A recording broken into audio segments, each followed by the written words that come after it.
Okay, this is the Canon PIXMA iP100 photo printer, and I've been very happy with it. The main reason I got it was because I wanted a small footprint photo printer, and you will note it is very small.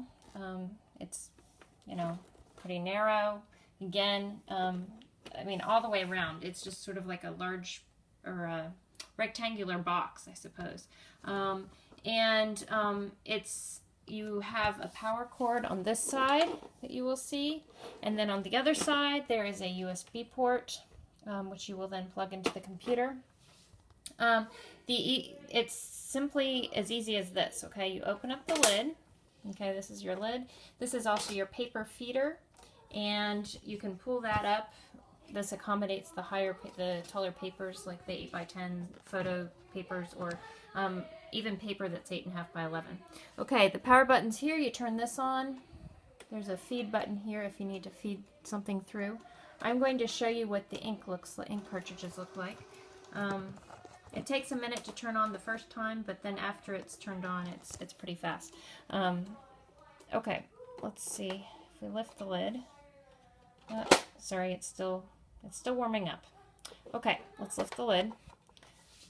Oh, try it one more time here. Oh, goodness. Still warming up.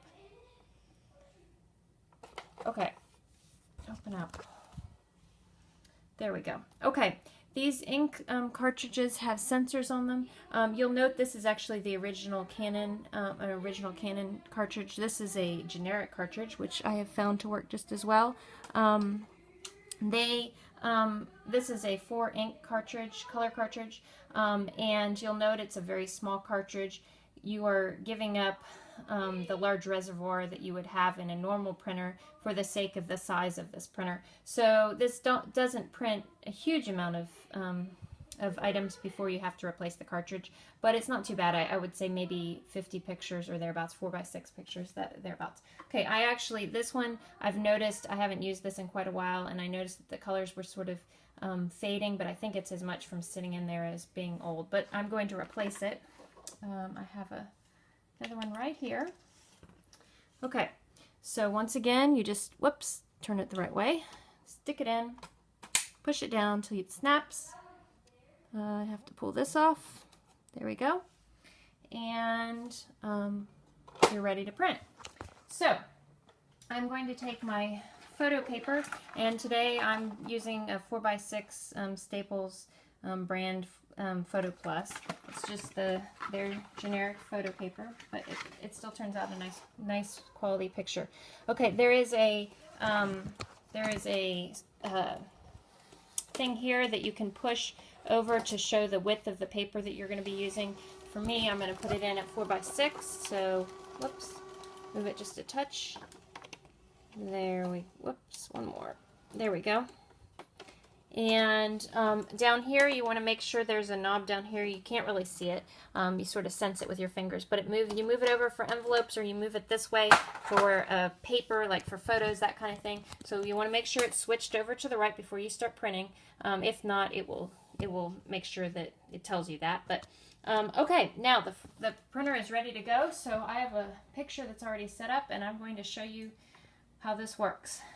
And it is connected via USB 2, so it is a little bit slower to get started, but once it gets started, it's actually not too bad. After the first picture, it picks up pace a little bit, and actually my USB is connected off of a hub, so that slows it down a tiny bit too. But I want to show you the quality of the photo, and the other thing I want to show you is that the ink is dry almost immediately, which is lovely, because having used an old inkjet before, you always had to wait for it to dry, or else you ended up with a blurred picture. So this one dries almost immediately.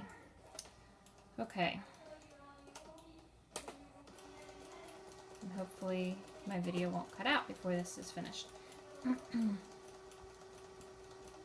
Like I said, it takes a little bit longer the first time, just because the printer's warming up, it's getting sent over, that sort of thing. But once you send over, especially if you send over 4 or 5 pictures at the same time, it would just cycle right through.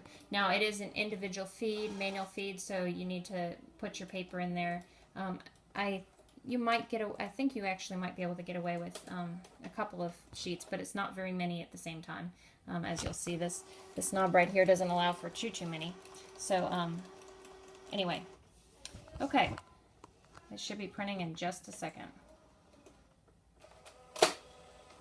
I love the fact that this is so easily transportable. It's very easy to store. I just store it in a drawer, and it's tucked away. It doesn't take up counter space, and it does a great job with photos.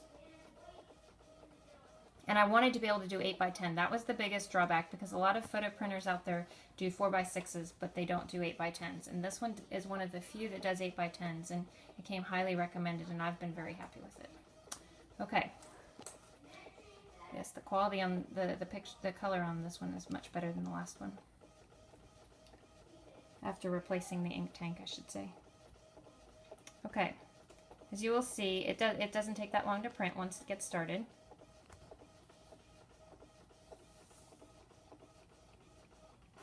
Okay, there you go. And I can pick it up right away, and it's not wet to the touch.